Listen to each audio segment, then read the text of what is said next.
welcome everyone to this event. And before I forget, I have been told to tell everyone that this is going to be recorded. So we will put this on YouTube later. So the topic of the event is how not to let a pandemic derail a green and just transition. I actually think we should change this around and say, how do we use this window of opportunity that is actually opening now when we are in a crisis situation, but everyone is realizing we need to get out of this. There is money available. There are lots and lots of decisions being made right now to change the way we are used to doing things.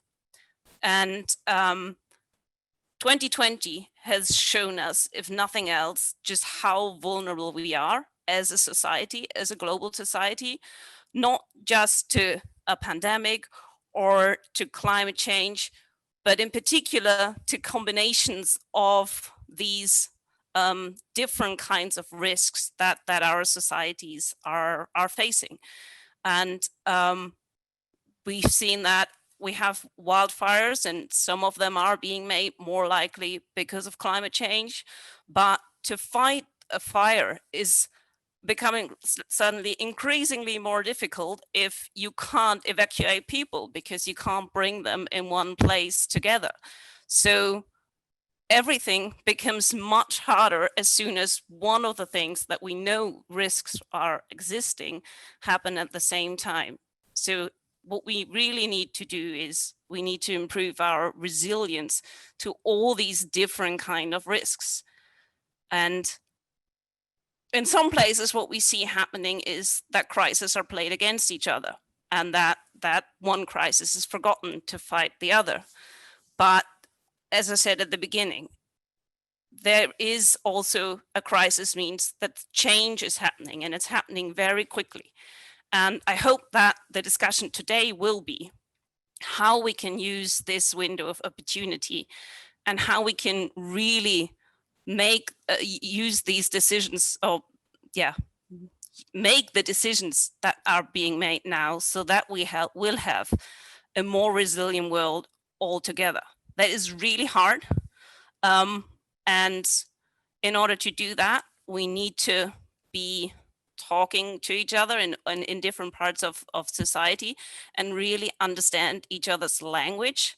And that is, on the one hand, also what academics need to be doing from different parts of disciplines. And this is really what Reuben College is setting out to do, that we have a truly interdisciplinary college that is not just everyone has dinner together and chats about their dogs, but goes about their research then in the department, but that we actually use the space that we have and the interaction with students to become people who understand each other and speak each other's language. And I think the Smith School in particular has been really good in doing this with people in the finance industry and in business. And I hope that by having conversations like this today, we really do this on other levels as well. So I will leave it at that. I'm really looking forward to the discussion, and I really hope that you have all lots of questions for our participants who will be introduced very shortly. And please do ask your questions, put them in the chat, and Lawrence will be monitoring the chat. And yeah, have a really good conversation. Thank you everyone for coming. Excellent. I'm going to jump in and say hi to everyone. Thank you, Freddie, for setting this up. I think this is going to be a really awesome time that we can spend together. And I love the spirit of Reuben and this idea of building the interconnections between different disciplines. So I think we're going to have a really fun time discussing some of these really important themes. I also just want to say how much I really loved the framing of the question. And I think really looking at this with an approach of sort of appreciative inquiry and looking at what can we do in this moment and how can we lean into this extraordinary window we have right now and make this moment really matter through the actions that we're taking. So I'm really excited to be with you all here today. My name is Charmian, Char Love. I have the great pleasure of being an entrepreneur in residence at the Side Business School and connected to the School Center of Social Entrepreneurship. I also am lucky enough to co-chair B-Lab's Global Climate Task Force. And I'd love to share a little bit about some of the things that we're picking up in that network, actually just even within the last few hours. Now tonight, I'm hoping we're really gonna have a chance to have some fun together and learn together. Hopefully you'll keep on putting in some of your music as it comes to mind, the things that you've kind of got grooving in the background. But I also know that we're gonna spend some time really discussing this really deeply relevant and important topic. And again, the framing I would love us to think about for this is about how we can tackle the climate emergency in a way that increases prosperity and reduces economic and social inequalities. Now, I have to admit, I am like super feeling fired up about this conversation, just knowing all of you that are here on the line and this extraordinary panel that we have to lead us through this discussion. I'm also energized because actually just a few hours ago, Kaya, who's also one of our speakers tonight, and I got to have the chance to address hundreds of B Corps and businesses around the world in a very special climate emergency broadcast. And in that broadcast, we talked about what businesses are actually doing right now to take radical action. We've got over 700 businesses that have committed to reaching net zero by 2030. And we're actually really pushing to have 50% of all of our B Corps globally make that 2030 commitment by COP26. So the net zero is critically important. And we also recognize that actually all climate action must be anchored in climate justice. And we're spending a lot of time looking at what are the tools and resources that can help businesses on that particular journey. So we know it's possible, it's happening, and it's going to need all of us bringing all of our A game to really address these challenges that are in front of us. Now, we need this work now more than ever. And I kind of hear the voice of Christiane Figueres in my head often, because she once said we all should be like swallowing an alarm clock. And we should swallow that alarm clock because we should always be remembering that the clock is ticking. Now, again, I appreciate we are living in this truly extraordinary moment in history. And actually, Arundhati Roy referred to it as a portal moment in an essay that she put into the Financial Times early on in the pandemic period. A couple of weeks ago, an organization developed a video taking out excerpts of that essay. And I wonder if our tech team wouldn't mind. I think we'll just play this very short video just to get us in the mood and in the space for the discussion tonight. Whatever it is, coronavirus has made the mighty kneel and brought the world to a halt, like nothing else could. Our minds are still racing back and forth, longing for a return to normality, trying to stitch our future to our past and refusing to acknowledge the rupture. But the rupture exists. And in the midst of this terrible despair, it offers us a chance to rethink the doomsday machine we have built for ourselves. Nothing could be worse than a return to normality. Historically, pandemics have forced humans to break with the past and imagine their world anew. This one is no different. It is a portal, a gateway between one world and the next. We can choose to walk through it, dragging the carcasses of our prejudice and hatred, our avarice, our databanks and dead ideas, our dead rivers and smoky skies behind us. Or we can walk through lightly, with little luggage, ready to imagine another world.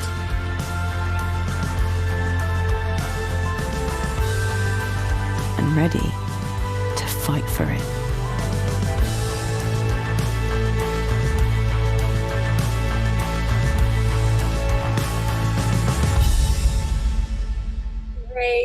Thank you. I hope that's all kind of helped set the mood and put us in the frame of mind for thinking about this portal moment that we're in. And tonight we're going to explore the practical ways in which we can enable a green and just recovery by hearing from these brilliant panelists that each have a unique perspective on this question. So let's get tucked in.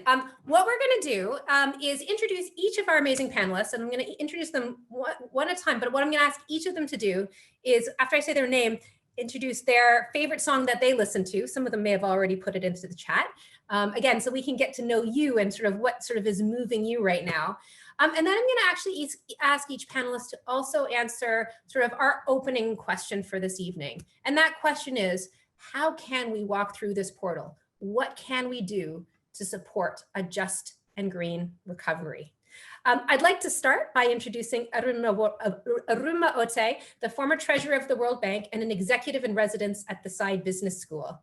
Aruma, over to you. Excited to hear your music and your response to this opening question. Well, first, thank you to Aoife and the colleagues at Smith School and Reuben College for this opportunity. And Cha, you're just amazing.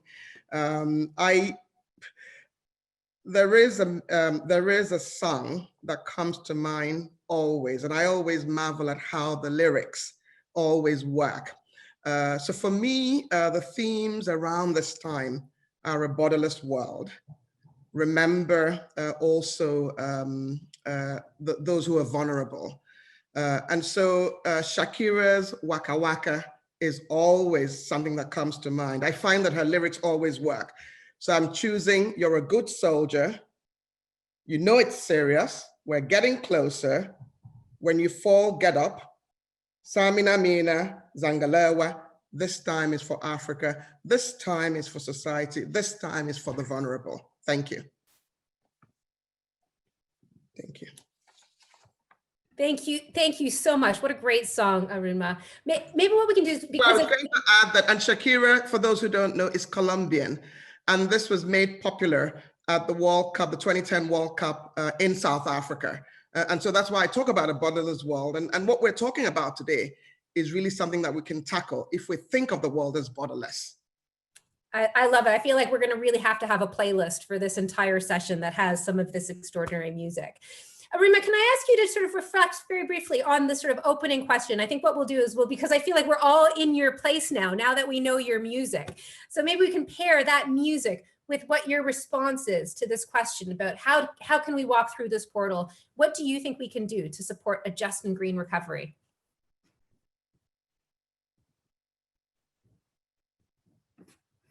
Oh, Aruma, I think you just need to come off mute, please. Sorry, I was saying that first and foremost, we must not assume that the attention can be taken away from issues of climate. In fact, I think that COVID-19 has shown us is an opportunity because it's shown everybody who wasn't convinced what could possibly happen when there's a crisis. And whether you're rich or poor, whether you live in an advanced nation, in a developing country, you could face the same kinds of risks. So that's for me, number one, that our mindset has to be that more people understand that the problems of society, all of us are interconnected. And anyway, COVID-19, in my view, is connected to climate issues, one. The second is what Freddie alluded to in her opening remarks, which is we have to work together. People bring various skills. We need the science, we need the money. We need leadership from governments. So I was quite pleased last week, there was Climate Week, when people committed to, China, the EU, the UK, everyone made some commitments. I think the hard part is to hold people's feet to the fire, to make sure that the commitments that they've made, that they're able to honor them. We're still, commitments were made in 2015 at the Paris, for the Paris Agreement to have $100 billion be available for climate action. We're not there yet, 5 years on. And there's a lot of money in the world. People say, we've got $300 trillion of money that's being managed. And a lot of them, by the way, are earning nothing. Some of them are earning negative yields. Yet there's an opportunity to focus on this opportunity that climate change and sustainability represents. So I believe a partnership with the private sector is important. I believe focusing on financing opportunities and innovative instruments that can help us. I spent 20 years of my 34-year career working in development banking, and development banks have proven that you can use innovative techniques to bring money to the most difficult challenges in the world. And so we need to look back on how we've succeeded. How did we succeed in developing the green bond market? How did we succeed in developing vaccine bonds? How did the UK start that journey of having governments take money that they pledge over 20 years and make that money available, or make those guarantees available, so that we can leverage the capital markets? More so because everyone, most investors today are looking for an opportunity to do well while they're doing good. And they will do well while they're doing good. So the financing is important, innovation is key, partnerships are key, and leadership. And let us hold, for you climate activists, let's hold people's feet to the fire. Thank you.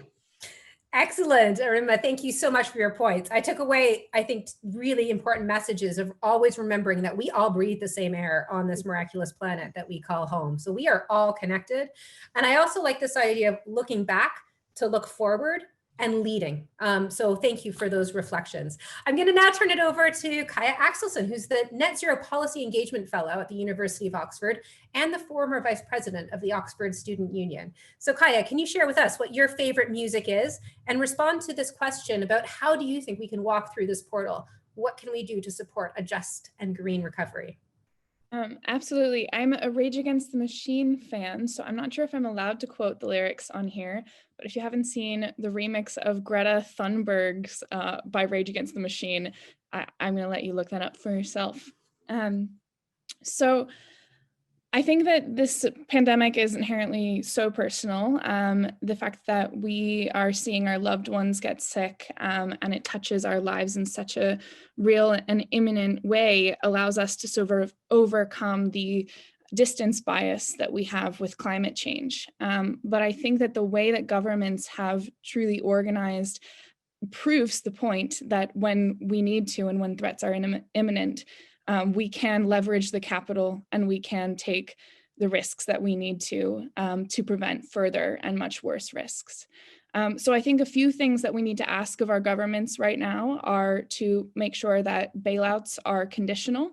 There are a few key industries that are key intervention points for solving the climate crisis and through inaction, key intervention points for tipping us in the wrong direction. And we need to ask of our governments that while these industries are particularly vulnerable, unusually vulnerable at the moment, that we ask some conditions around safeguarding those strategies for those businesses and asking that they prevent further risks in their business plans as we bail them out through our taxes. So that's, I think, one big systemic level change that I think we can ask of right now. But I think at the more personal and local level, there are also opportunities. As a student union vice president, I used to go around to colleges asking if they had done their refurbishments, which turns out is actually one of the best investments that they can make for their endowments.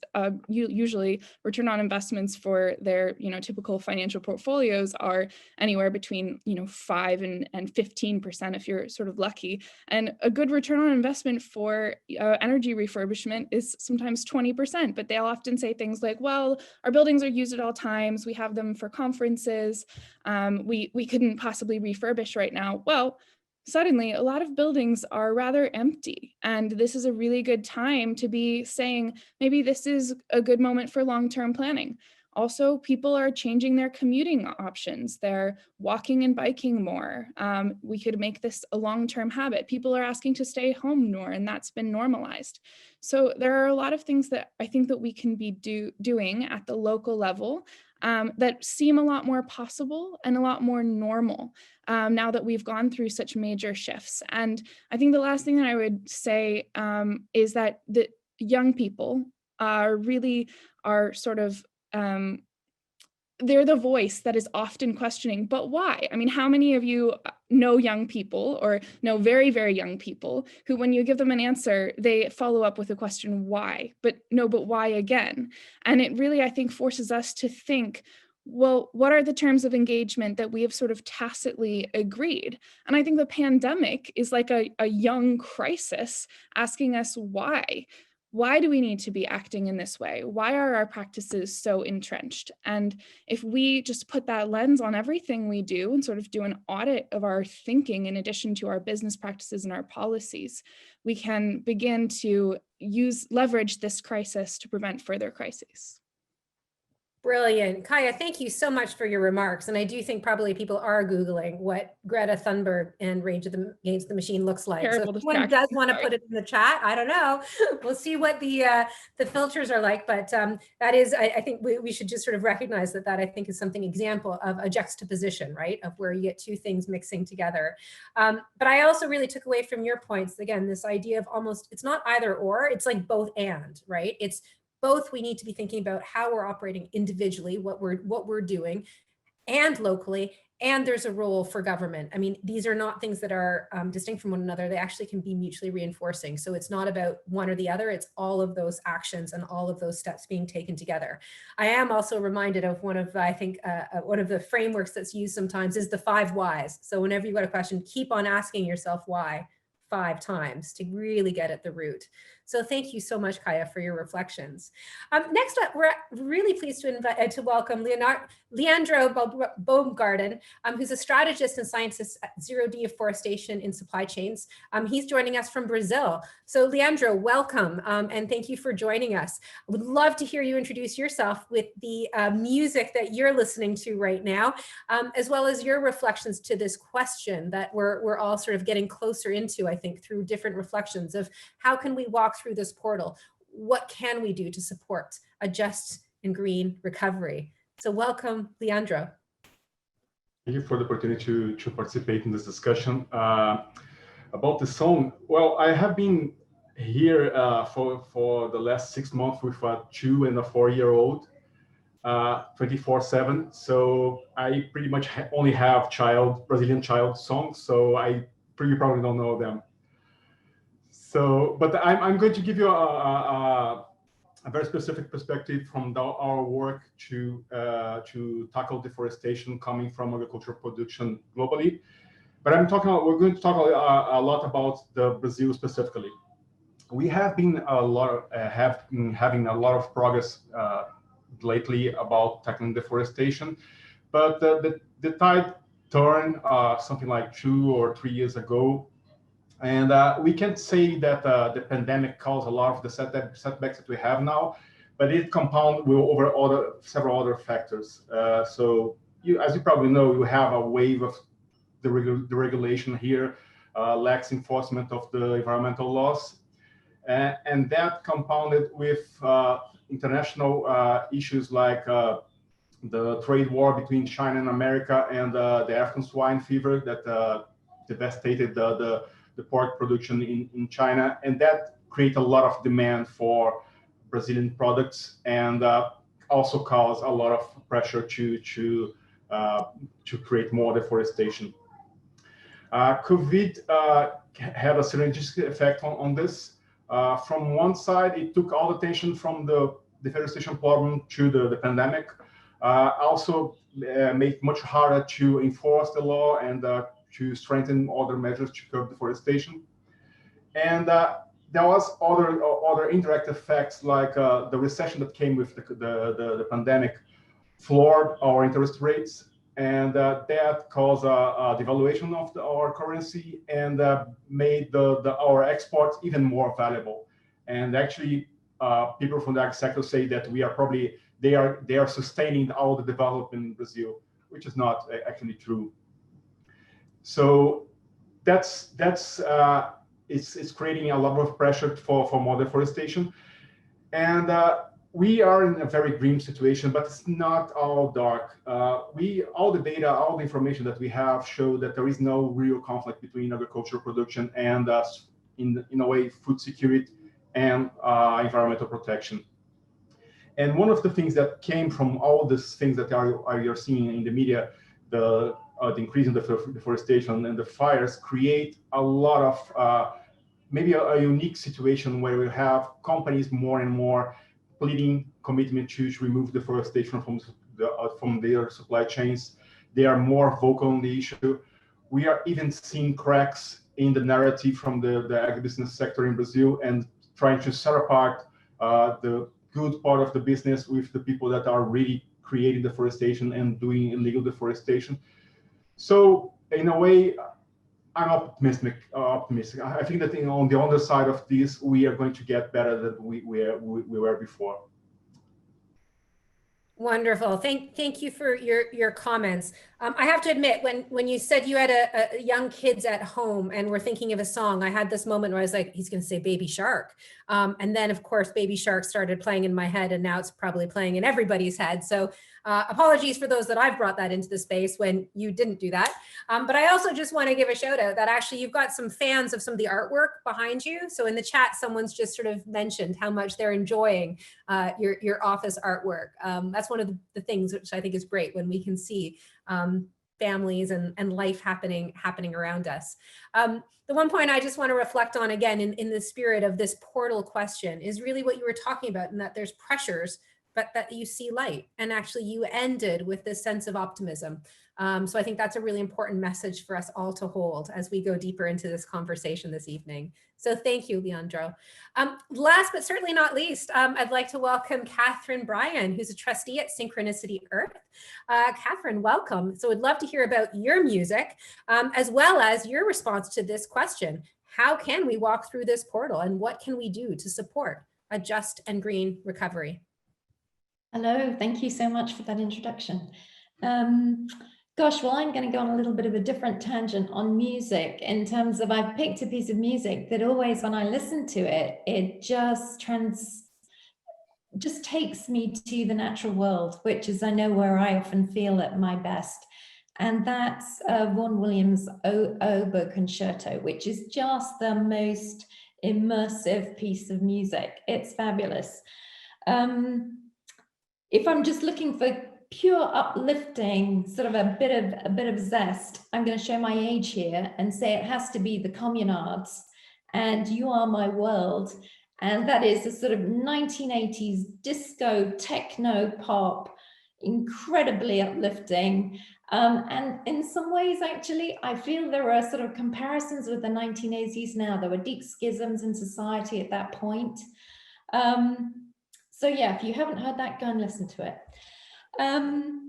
In terms of, yes, I suppose I come at this very much from the world of philanthropy. Synchronicity Earth is a biodiversity funder. I'm going to keep mentioning biodiversity during this webinar. It's not just climate, and they're completely interlinked. And I'm also trustee of the Environmental Funders Network, which is a group of organizations that fund a whole range of environmental work. And so we see a huge jigsaw of things that different NGOs are doing. So for me, the key thing in so much of this that keeps coming out in so much work is how we frame and communicate. And I think we need to do better on this. I think we have to accept we need a narrative that actually embraces a bigger coalition, that we actually try and meet people where they are on the journey and talk to them about issues that are really critical to them where they are now. And we know there are many people around the world who are deeply impacted by what is happening now with COVID in terms of their economic security, their family security. And I know myself, we often sit in this bubble of people where we all know the jargon about finance, about the jargon about biodiversity. I think we have to get better at just talking in terms that more people immediately empathize with. And I was recently on a call with G. Kim, who is at the Roosevelt Institute, and he was talking about rebranding of the Green New Deal in the US because they realized this had alienated so many people. So many people had switched off, and they're rebranding this as Thrive, transform, heal, and renew by investing in a vibrant economy. There isn't any mention of green, no green in there. A bold plan for economic renewal. And this is, again, it's about meeting people where they are on the journey and making sure we show it's relevant to them. So I'm really looking forward to the discussion this evening. There are much more specific things that need to be done. And I'm really looking forward to hearing the other panelists on that. But I think communication is key. And I think it's something we've got to get better at. Thank you. Thank you so much, Katherine. What an excellent call for us all to be considering, which is the narrative, the framing, the communication, the messaging. And I think I really appreciate your immediate reflection about biodiversity and climate. So thank you. I think that's an important way for us to anchor this discussion. And I also really love thrive. What a wonderful word that has so much meaning to it. And it brings joy and prosperity and flourishing to mind, which is actually a very human experience. And I think that real connection to how we make this human is critically important. So thank you all for your opening remarks, your reflections, your contributions to the playlist. We want to go a little bit deeper now. And what I'm going to do is ask each of you a question that I know we've sort of discussed in advance over email, because hopefully this is a way for you to reflect a little bit more on sort of the themes that you're specifically working on and where you see the opportunities for change, for hope. For how we can address both the biodiversity and climate emergencies we know are around us right now. Now, Arun, I'm going to start with you, if I may, actually, and I'd love to hear about what areas you see are really important for us to be addressing, and in particular, what role you think finance and the capital markets have to play in this just and green recovery. First of all, I do think that money is important. And we need to make sure that we actually put our money where our mouths are. And what I see is a groundswell of attention to climate issues and biodiversity in ways that we haven't seen before. And it's not enough that people are excited about it. You have to show me the money. And for me, the way that we show the money is a clear understanding of what the case is. So 12 years ago, development banks basically, on the request of investors in the Nordic countries who wanted to try and make sure that they understood climate risk issues, asked the development banks to think about a product that they could offer to them. And what that birthed was the green bond market. I would even say that what it birthed was a sustainability, it birthed the sustainability instruments. And for me, that's significant because what happened was investors asked for what they wanted.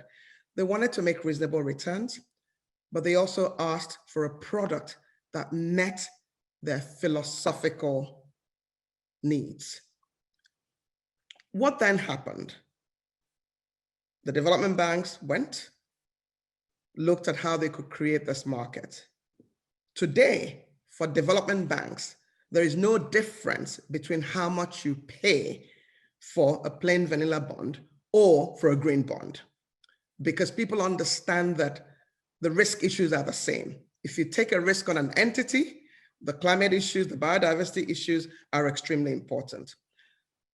A market that started with just development banks that are the most sophisticated and highly rated entities in the world became a market today that you've got governments saying, oh, we want to raise, I think the European Union wants to raise about 200 or $300 billion from the green bond market. You have utilities, you have corporates. So that's one. The second is the lessons from creating that instrument. Investors said, we want to monitor how you use our funds. We want to make sure that if you say that you're using it for things that meet my needs as an investor, things that help on green issues, I want you to report on that. So that birthed the impact report. So if you do a green bond today, you have to submit a report to your investors at least annually to show what you've used the money for. The third aspect is involving others. So having a third party provide verification or a second opinion. So you've got scientists who can truly do that check and make sure that you're actually doing what you said that you're doing. My aspiration is that what was birthed in a green bond market, in a thematic bond market, and the World Bank, along with Seychelles in Africa, did the first blue bond, is something that can become the way that we do business in the financial market. So what I'm looking for is that transition from a niche way to mainstream. That is my expectation of the way we need to go. I can give another example, but I wanted to give the example of the green bond market, because today we've got sustainability bonds, we've got social bonds, we've got gender bonds, we've got a variety of other bonds that have basically been inspired by the green bond. If you want, I can give another example, Chara. Do you have a moment for me, or should I? I think it would be great to hear another quick example, if that's okay, Aruma, and then we'll go into the other questions. But I think we're all sort of waiting and wanting to hear more. Maybe it was my way of getting your attention, so I could get another chance. So I've talked about the fact that innovation is extremely important. My view is that innovation happens in the public sector, but it happens much more in the private sector. And that's why I believe that leveraging the financial markets that are extremely sophisticated are important. So there's another instrument that helps developing nations around the world manage disaster risk. And this is basically helping them buy insurance upfront for potential risks that could happen. And these instruments have been used in Asia, in Africa, in Latin America. And essentially, you take the structure of what is called a catastrophic bond, and what you do is essentially, in this market where people are looking for yield, structure it so that you can have, in a sense, an insurance, so that if something goes wrong, if there's a natural disaster, if there's an earthquake, that the funds will be available from investors to be able to help solve that problem. So I give these two examples just to say that the markets are ready. The money is there. We need to just hold everybody's feet to the fire. We need the partnerships to create more instruments so that we can go further down this journey that we need to go. Because if we don't do it today, we'll have to be dealing with more, requiring more money and dealing with more issues tomorrow. Thank you, Aruma. And actually, that is perhaps a beautiful segue into the next question that I'd like to pose to Kaya. And Kaya, in the recent years, we have seen a real surge in the youth movements. So when we think about what tomorrow is going to look like, actually, it's the young people that are going to be living and leading in that tomorrow that we're discussing. So Kaya, as we've seen the surge in youth movements for climate justice, I wonder what has the youth movement achieved, do you think? And what role do you think it will continue to play, again, as we look at a just and green recovery? Thanks, Char. I know that this is a topic near and dear to your heart as one of the best advocates of youth that I know.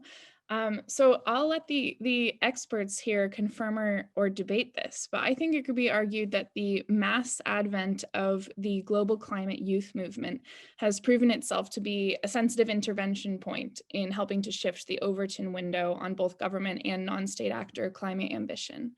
I'll offer you some evidence, as is the Oxford way. Immediately following the rapid rise of the school striker movement, NGOs and organizations involved in carbon reduction and carbon offsetting have seen as much as a 4-fold increase in investment from people and organizations looking to mitigate their carbon footprints. So I'll send the research on that in the chat. And in many countries and regions, young climate activists have forced party leaders to acknowledge the gravity of the climate crisis, providing a base and a voice for unprecedented political leadership and Green New Deal policies.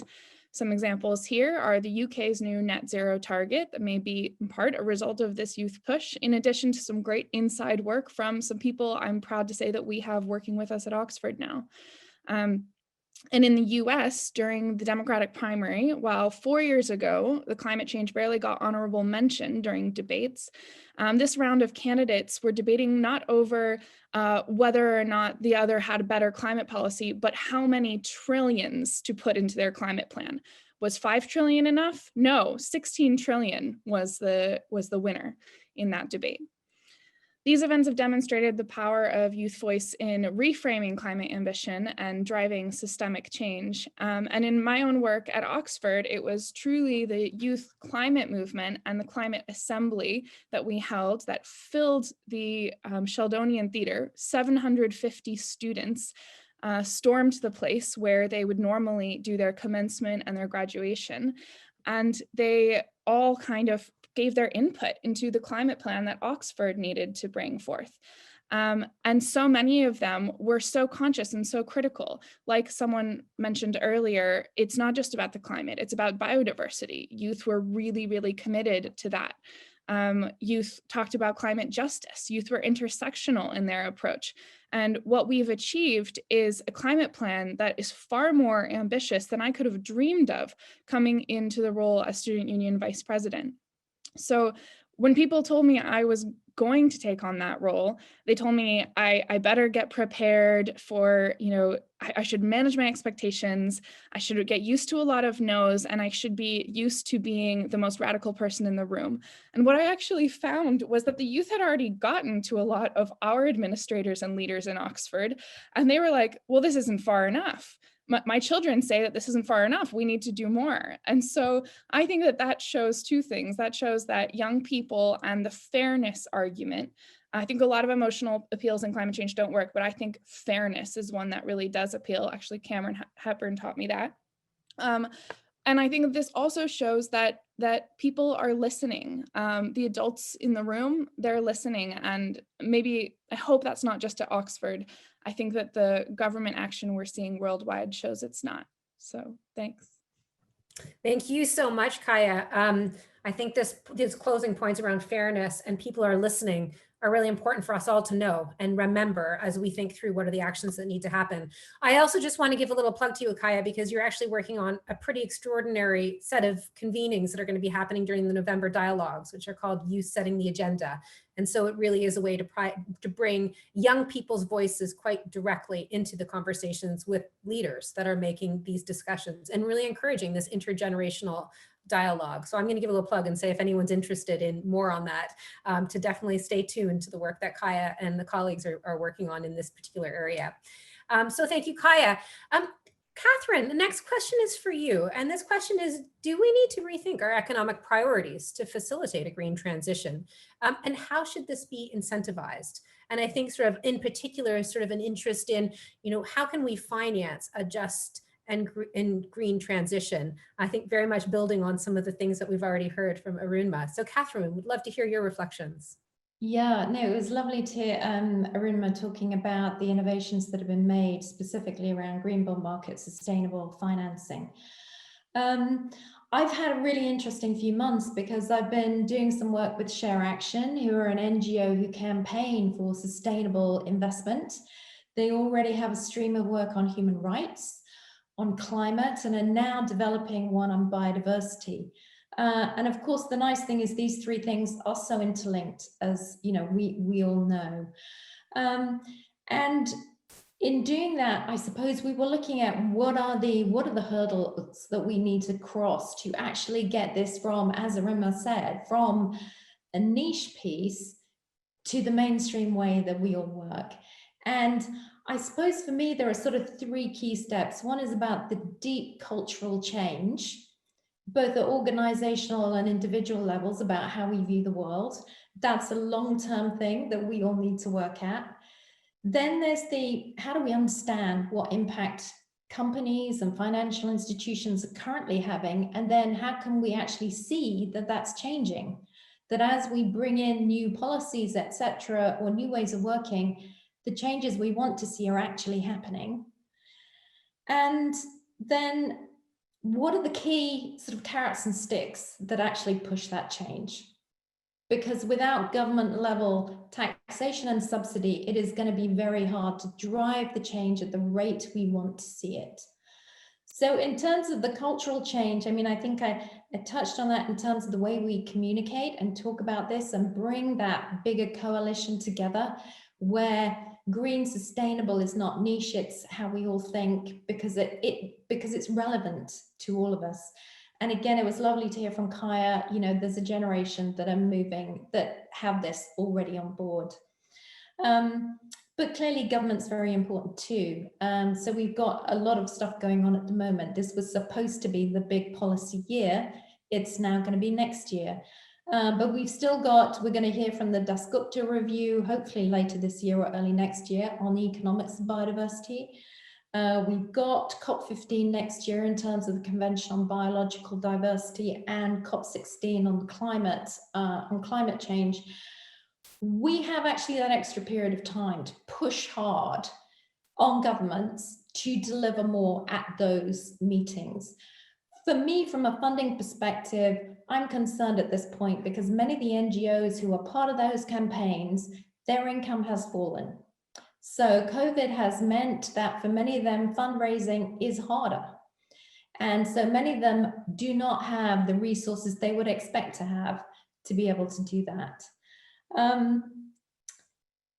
But that's a key, they are a key element in how we get this campaign push. How do we understand the impact that we're already having, and how do we actually make sure that change happens?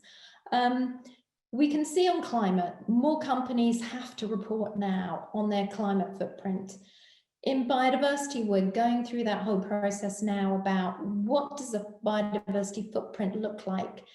That is going to be more complex. There are various methodologies being developed at the moment. There will be a period of consolidation. We've got the science-based targets for nature now in development, which are a parallel process to the science-based targets for climate. Not enough companies have yet signed up to the science-based targets for climate. But we do need to develop this framework so that we can track that things are proceeding as we need to. Having said that, I think we need to be careful. Data alone does not drive action. Data just helps us work out where we are.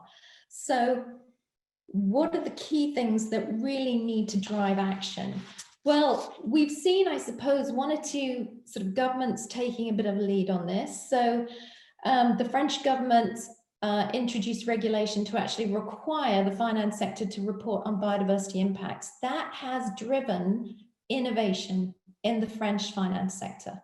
So we're now seeing banks and asset managers in France funding initiatives on developing impact metrics, trialing those, and we're waiting to see some of the outcomes.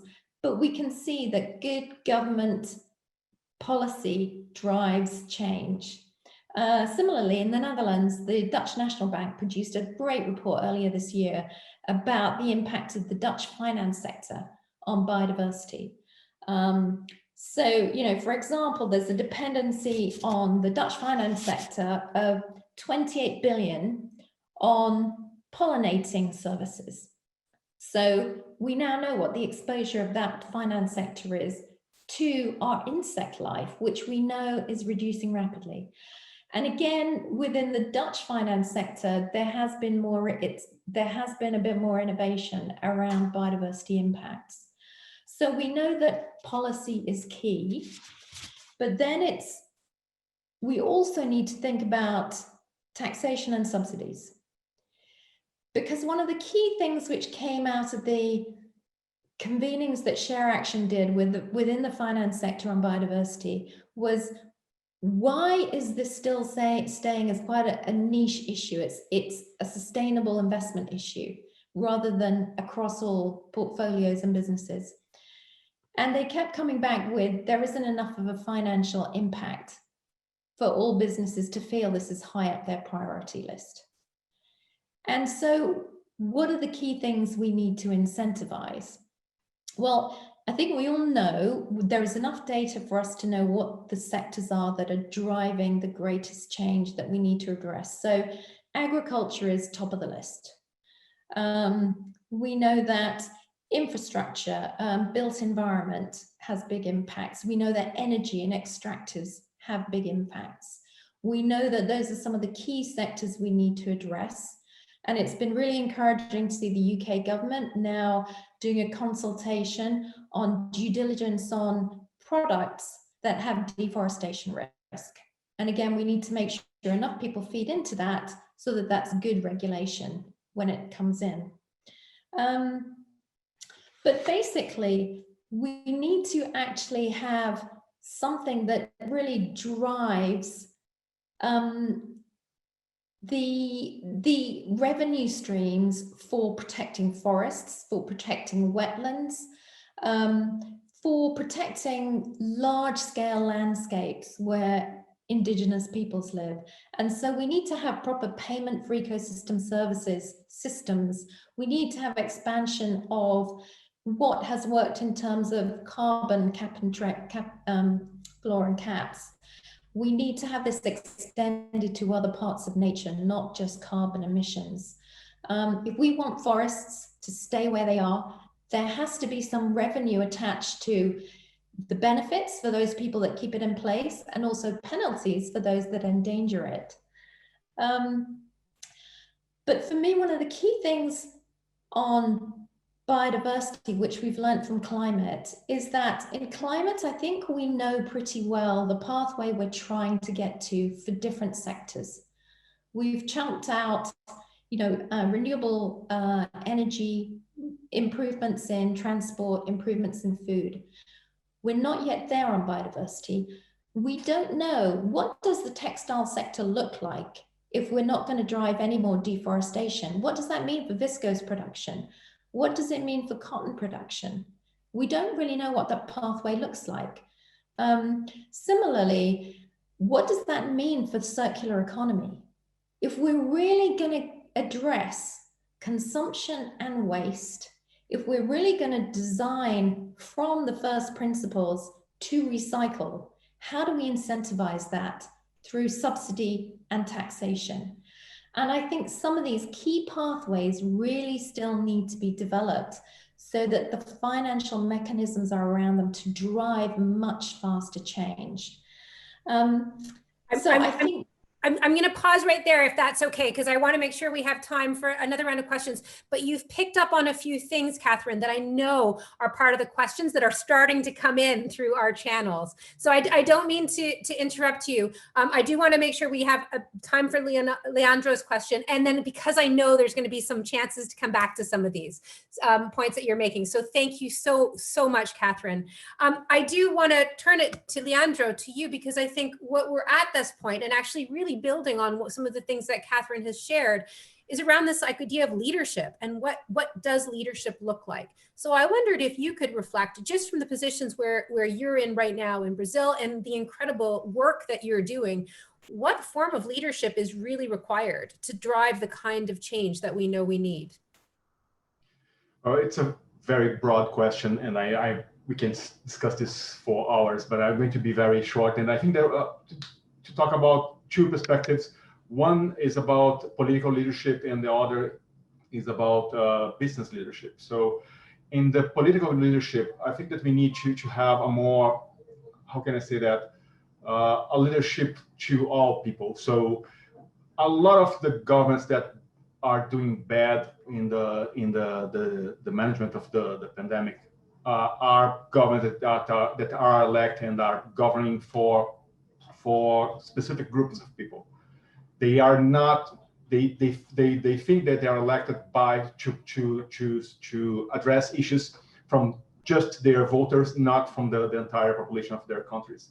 And it's very clear that the countries that are doing worst on the pandemic are the types of leaders that are governing for just one part of their population. So in the political leadership, I think that that's one of the greater issues, and also relates to how they are going to tackle climate change, because it's also a issue for the entire population, and actually it crosses boundaries. On the business leadership, I think what we need now are visionary leaders that understand that things are changing. And actually, it's not just the COVID that created that change. This is happening, and they happen even faster.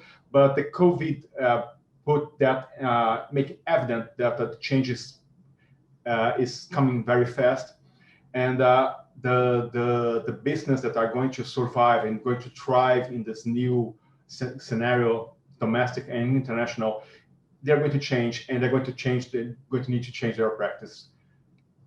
So, in a nutshell. Thank you very much. I think it's important to think about the different forms of leadership that are needed in different segments. And I think one of the themes that really has come up actually is this idea of interdisciplinary learning. And I think there is something about interdisciplinary leadership that I think is important for us to sort of be holding as we explore these conversations even more deeply. I want to do a quick lightning round of questions to the panel before we open it up to all of you. And I just want to say I am loving what's coming in through the chat, and already know that unfortunately we're not going to be able to cover all the questions. So we're going to take some of them and we will document the others and see if there's other ways in which we can sort of explore some of the things we might just not have time on this call to cover off in the level of depth and with all the texture and flavor that I know these questions deserve. But we will make sure we address a few of them as a group. But before we do that, again, this is just a lightning round. So what I would ask each of our panelists to do is just think very briefly about one resource that you would recommend for anyone that's on the line today or listening to a recording, one resource that would allow someone to sort of understand what are the practical steps they could take moving forward in the journey to a just and green recovery. So it could be a book, a video, a song, a piece of poetry, just something that you think would be really helpful and practical to help people on their journey. Arunma, can I start with you? So I'll give you several, but the most important is just go to the UN website. There's just a lot of material, very technical, but there's others that's just easily available. But I'll use my airtime to say that, you know, for those who deal in the capital markets, there's the International Capital Market Association website, which has the principles and guidelines for various kinds of bonds that you want to issue. Because someone in the chat had asked, how do we do the assessments? So the principles of responsible banking, if you're looking at banks, the principles of responsible investing for asset managers and for the bond markets, the International Capital Market Association website. Thank you. Brilliant, thank you. And maybe we can even try and get some of these up into the chat over the course of the rest of our evening together. And if not, let's try and make sure we have a way of kind of continuing to build up a little bit of a library of what these resources are, these interdisciplinary resources to take practical action. Kaya, I see your video is off, so I'm hoping you're still there. If you are, do you want to take your camera, put your camera back on? And think through what your resource is? Okay, I'm going to assume we might have a little bit of a disturbance in the force. That's what happens sometimes in our wonderful virtual world. So Kaya, if you're there, we'll come back to you. Katherine, really excited to hear what sort of one practical resource that you would encourage people to check out on this journey. Well, a very recent new release is a film called Kiss the Ground, which has just been released on Netflix. If you want to understand some of the challenges in the agriculture sector, which is probably the biggest sector to tackle, it's a great film, and for me, it hits that framing issue about it embraces everybody. If you're in the UK, The Commitment is a new initiative to let MPs know that you care about climate and environment. It's apolitical. I will put a link in the box. Go and take a look at it. Brilliant. I have to admit, this is one of the wonderful things about Zoom panels such as this, because I think if anyone else is like a spirit animal of real time, the same way I am, just being able to see links pop up, encourage you to make sure if you're interested in these areas, click them through so that you've got them in your background and that you can review and explore them in more detail after this call is over. But we'll just keep on throwing in a ton of these links. Kaya, I can see you're back. Welcome back. Kaya, if your video and your sound is working, what's the one resource you would encourage people to go to take practical action on this just and green recovery journey? Well, it's funny you mentioned that because we are actually building one at Oxford. It's going to be a net zero tool aggregator. So we need every business, every organization to be setting a net zero target. So we're putting together all of the resources that you might want to have if you're doing that, for setting out a strategy for achieving net zero. In the meantime, I know that there was a previous question around universities and what schools and universities, the role of education. And so I'm going to link a bunch of those kind of university networks and research on what education is doing on net zero. Look at, oh, wow. You weren't kidding, Kaya. There's a whole lot of links that have come up through there. So this is like a rich treasure trove of really great resources. Thank you. This is why this is such a great question to ask, because always it's a way to explore and go a little deeper into some of these themes. Leandro, would you like to share what's your sort of go-to resource or practical resource you would encourage people to go check out? I'll be very specific to my line of work, but everybody should take a look on the Global Forest Watch website from the World Resources Institute. It has tons of information about deforestation, how that affects climate change, and what's driving the land use change across the globe. Brilliant. Thank you so much.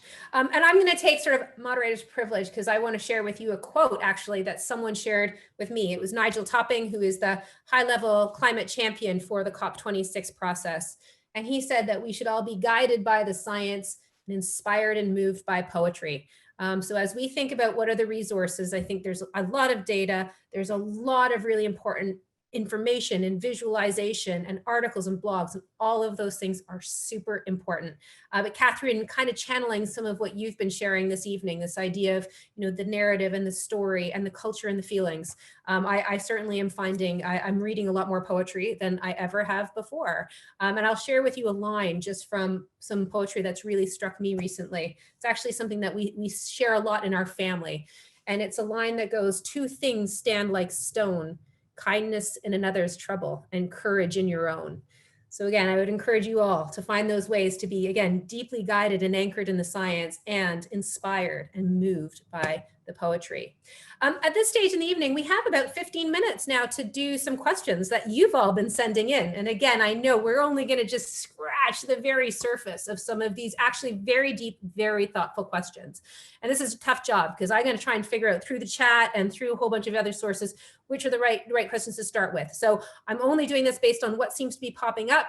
And again, we will promise we'll keep a way of documenting the rest of the questions and finding a way to engage it in these further conversations, because I want to respect a lot of the thoughtfulness that has already been going into this chat. Dan asked a really interesting question, and I will encourage any of the panelists to maybe raise their hand if they'd like to jump in to answer it. But Dan asked, are US and UK democratic institutions strong enough to hear this message? In other words, the message about the need for a just and green recovery, and respond. Would anyone like to reflect on that question from Dan? Kaya, I've just seen you come off video, so I'm not sure if that means you were putting up your hand. Oh, that is a tragic thing that we're asking this question. So I think that my answer to this question, I'm a political scientist, and so I think about democracy as an ideal. Carl Poligny thinks about it as an ideal, and I think that we're always sort of slipping and then making steps towards it. But I think where democracy is more than an ideal is at the local level.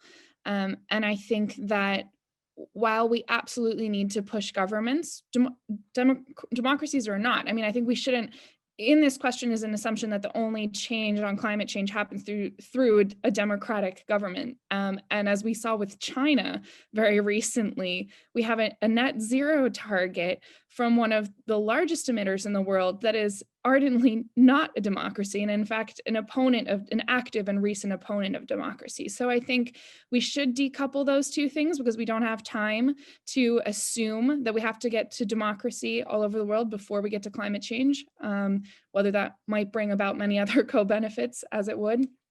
And so I think that even if we have these concerns around democracy, and, you know, I have friends walking their ballots in the US, and I'm worried about my own at the moment and whether or not a vote counts anymore in my own country.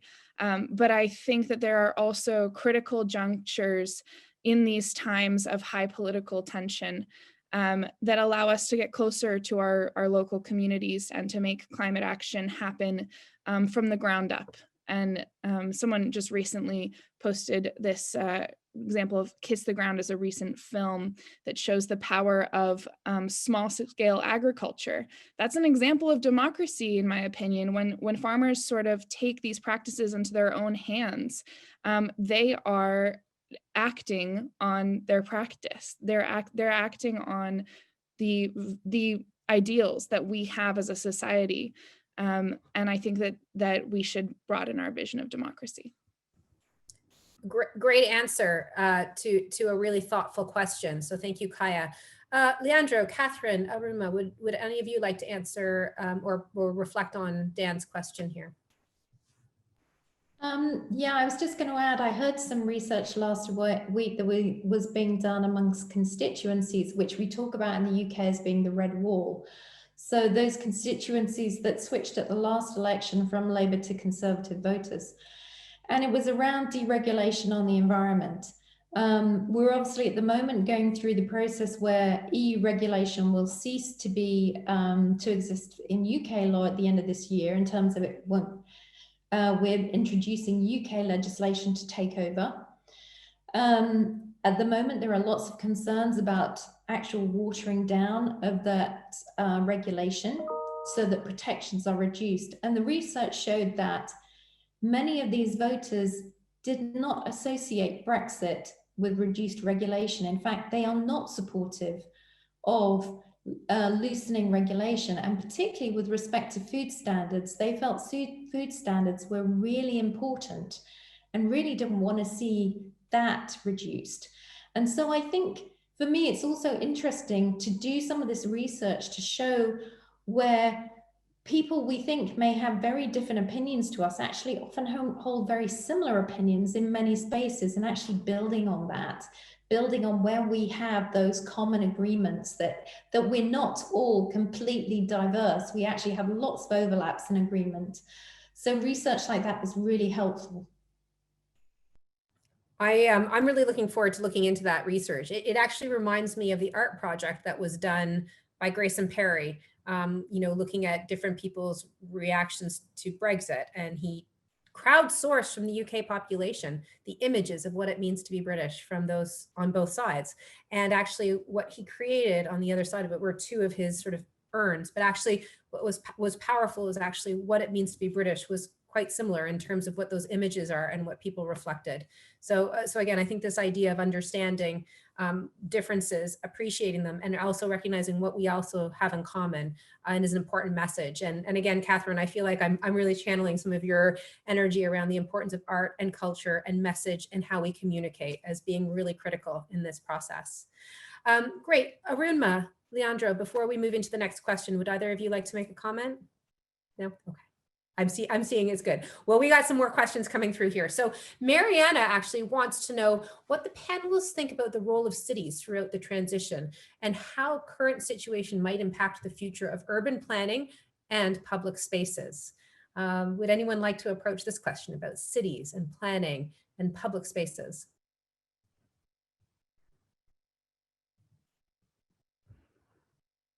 No one's jumping in on this one? All right. Yes, well, I'm going to quickly jump in just because as someone who spends quite a lot of time in London, I know that period during the lockdown, during the COVID lockdown was really quite transformational in terms of how I viewed the city. And like many people, the air was cleaner. We heard birds. It was quiet. The quality of life, or the quality of life when you were walking around the city changed. And there were clear health benefits. I mean, I think the NHS is coming out with figures that there were fewer admissions for things like severe asthma attacks.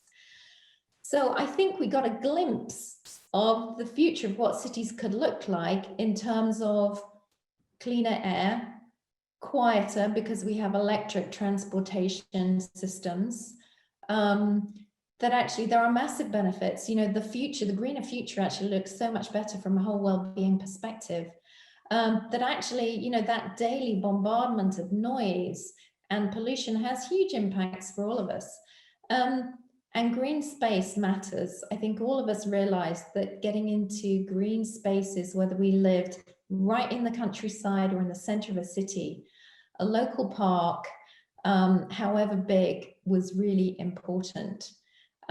So I think it is incredibly important, the lead that cities take, not only in terms of transitions to green transportation, green infrastructure, but also around thinking about what does a good city life look like for people who live and work there, and how do cities become better places to live in?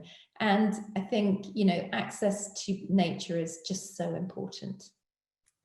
I agree. I happen to live somewhere near green spaces. I'm feeling a huge privilege to be in a place where we have green commons and green parks. And I think you're right. There is something really important about how it makes us feel, especially in these moments where there's a lot of stress and anxiety and fear. And how do we find those ways in which we can breathe some fresh air and be in nature? So thank you.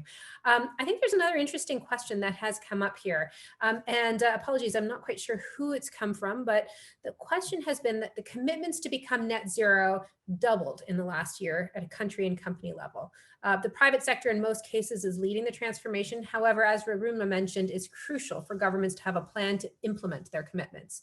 How can we make sure we put them in practice? So I think this question is really trying to say, like, how are we going to be working on really making sure that these commitments that are being made are the commitments that are going to be activated by the private sector, and what role does government really have to making those commitments and putting them into practice?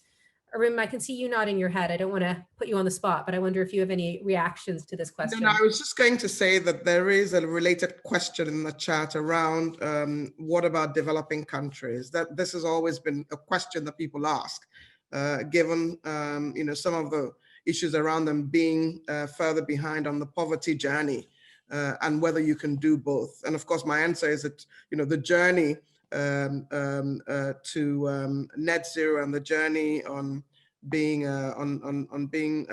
biodiverse is a journey that is also a journey of dealing with poverty. But I do want to make 3 points that are connected to the second question around what about developing countries. The first is that I think it was Leandro who talked about leadership. There hasn't been, you know, the developing countries are not further behind because they're developing countries. What you've seen is that where you've had visionary leadership, the leaders have led their countries to understand how to do this. So the example that I would give was, you know, in 2015, all countries committed to the nationally determined contributions, which is the way that you assess how a country is doing. And a number of the developing countries have done much better, you know, than the advanced nations. They've kept their commitments.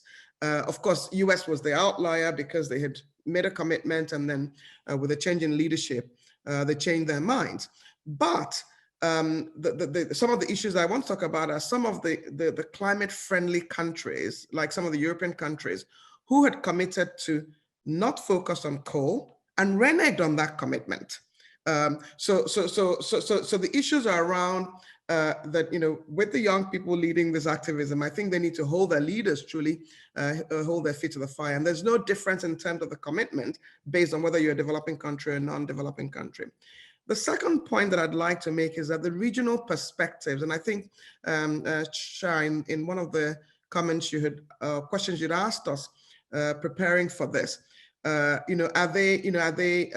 people going to be left behind? I think the way that we will not leave people behind is to have deeper analysis that focus on the issues that relate to various regions. So for example, if you talk about energy mix, so Africa is energy poor. I mean, there are 800 million people, I think, in the world. There's 600 million people today who have no access to energy, and most of them are in Africa. But in reality, Africa is energy rich because it's got solar, it's got wind, it's got, you know, geothermal, it's got hydro. So the path away from fossil fuels is easy. We just need the developing, the international agencies. We need the world to do the work that's required, both in terms of channeling finance, in terms of channeling innovation, to those other to those other solutions. Today, solar is much cheaper than it is because of the work that some of the international agencies did to show that it can be cheap. And I think it was Katherine who made the point about subsidies. We need to eliminate subsidies. There's no reason why we know fossil fuels is horrible for society, and then we're subsidizing fossil fuels and making them cheaper than others. So that would be, that would be my third point around, this whole issue about, yes, there are regional perspectives, but the aspirations are the same. And there's no difference in terms of commitment by virtue of where you come from. It is the kind of leadership that determines who drives and how you drive the commitment. Beautifully said, Arunma. Thank you. Leandro, before we turn it over to the organizers of this evening to sort of close out this incredible time we've had together, I wonder if you have any final reflections on this particular question from your vantage point where you are, or any of the other questions that have come through. I kind of want to give you a chance for any sort of closing remarks or thoughts. I think that I don't have much to add after what Arunma said. I think that there is there is an issue of the opportunity to have the right leadership and to really make change. And I think that one of the issues that we have in Brazil is that we don't have new leadership showing up to lead the way to a new economy, to a green transition. And part of that is caused by the way that the politicians, the political parties work in Brazil, and we are not seeing new leaderships arising and being groomed to make this transition. And there is just one or two small voices that are trying to scream about the issues, but they don't have the whole opportunity to grow. So that's one of the things that I think that we need to change if we are moving forward in this aspect. Wonderful. Well, thank you for those sort of closing comments. At this stage, I wish we had infinite amount of time to continue this discussion and continue exploring some of these themes and so many of these questions that it feels like we're only just sort of dancing necessarily on the surface of. But I know this is the beginning of a journey, hopefully for many of us, and that this is just the first time that we are meeting, but hopefully we will further many more and further opportunities to keep these conversations alive, to keep these questions alive. So I want to thank all of our panelists for their extraordinary contributions this evening. And I'm going to turn it over to Lawrence, who is going to close out this time we've had together. Thank you. Thank you very much. Good afternoon, good morning, good evening, everyone, wherever in the world you are. It's a pleasure to be with you today. My name is Lawrence Wainwright. I'm a departmental lecturer in the Smith School of Enterprise and the Environment here at the University of Oxford. I'm here this evening to tell you about our new master's program, our MSc in Sustainability, Enterprise and the Environment. We're actually just opened applications today, so it's very timely. It's a degree which is dealing explicitly with many of the things we've touched on this evening. So we've alluded to this idea now. We have this unique opening. We have this, metaphorical concrete, which is temporarily wet, and we can actually, it's malleable for the first time in a long time. We have this great opening to fundamentally think about the relationship between business, society, and the natural environment. This new MSc will address two pervasive and unmet challenges of our time, making the transition to a net zero and environmentally sustainable economic model, while simultaneously improving the quality of life of the world's least advantaged people. The course is going to view these challenges through the Smith School's strengths, the lenses of finance, economics, and enterprise. It's a really exciting course, and I'm of course biased in saying that, being the course director, but I think some of the things it's trying to do are so relevant and topical. And this theme of leadership we've touched on a number of times tonight, and we've been thinking about this question of what's the style of leadership that we actually need to drive the change to get to this place where we don't go back to how things were before, but we move towards a better future. And I'm personally fascinated by this question, and I think one of the things we're really going to do in this course is we're going to equip the leaders of today and tomorrow with the knowledge, skills, and traits that they need to actually lead change towards lead impactful change within enterprise towards a net zero sustainable future that is fairer. And these are not easy things to do. And I have here this, you probably can't see it with the background, but this tangled pile of headphones. And I like to speak in metaphors, and I'm going to use this tangled headphones as a metaphor for many of the wicked problems that we're dealing with at the moment, whether it be climate change, whether it be overfishing. These are messy, these are complex, these are problems that have a lot of things going on simultaneously, but they also offer multiple points of intervention. And in this course, we're going to deal explicitly with how do we actually deal with these problems? How do we deal with the multiple and conflicting objectives that are happening between corporations, societies, governments, and so on. So it's a very exciting course. Applications are open today on the University of Oxford Central Graduate admissions. We have a number of scholarships specifically for our new MSc, where we have an ambitious target to eventually get to half of the places in the course being funded by scholarship positions, which is very aspirational, but it's in line with our goal of fairness and equality. 10 places in the course will be have been set aside in Reuben College for our MSc students. So 10 of our students will be going to Reuben College. So we're very grateful to be having a unique relationship with them. So in summary, this course is really trying to do a lot of the things that we've been touching on today. The MSc in Sustainability, Enterprise, and the Environment. Please do share it amongst your networks, and that would be much appreciated. I'm available if you have any questions. You can find me online. And otherwise, I think I'm probably going to throw the final word to my esteemed colleague and the director of the Smith School, Professor Katherine Hepburn. So over to you when you're ready, Katherine. Thanks, Lawrence. I love the wicked headphones metaphor. I might steal that one. And thanks for everything you've been doing on the MSc. We were really super excited about it. As Lawrence says, it's literally just open today for applications, with our first cohort coming in October next year. Now, our wonderful faculty at the Smith School are all engaged with the course and will be teaching on it, and we'll be addressing exactly the sort of questions that we've just been discussing today. And thank you, Cha, for such fantastic chairing. You're always so on it, so bubbly, so excitable, so, enlivening. It's wonderful to have you with us. Thank you. And Arunma and Kaya and Leandro and Katherine will have taken away many things, but the importance of the narrative and of thriving, the importance of young people and fairness. Kaya, I'm kind of slightly embarrassed that you attribute me to teaching that to you. I thought it was the other way around, but anyway, we're all learning from each other here, which is good. And yes, money does matter too. It's not the be all and end all, but as a proxy for what we're focusing our resources on, we clearly need to direct more money to protecting our natural capital and to our environment. So Arunma, I couldn't agree with you more there.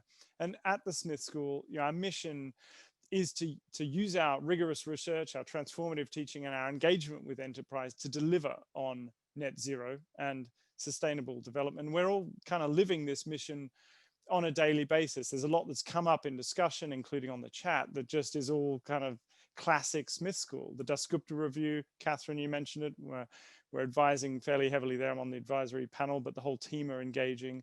We're supporting the Chinese with the development of the next 5-year plan. We're doing executive education with large oil companies who may have just announced their net zero strategies, but also working with the innovators in the clean tech and in the startup spaces as well. So look, it's a wonderful place to be. And Freddie has been a huge supporter now from Reuben's angle, but also from our friends at the ECI upstairs. Kaya, you've heard from, she's a force of nature. It's a shame the net zero site isn't yet up. It wasn't ever intended to be up now, but it's phenomenal. I've seen the draft, so do go and have a look at that when it's up. We have scholars such as Aoife Haney working on business models, industrial ecosystems, Alex Money, Ben Caldecott on sustainable finance, Rob Hope, Dustin Garrick on water, Radhika Khosla on cooling and cities. And of course, one of our doctoral students, Brian O'Callaghan, has been leading on the green recovery effort. And Isha, I saw your lovely note in the chat. Thank you. It's very kind of you to do the shout out. So I'll pass that on to Brian. So look, it remains for me just to say thank you all for coming and engaging, and thanks everybody for the speaker, for their thoughts, and I've really learned a lot. Thank you.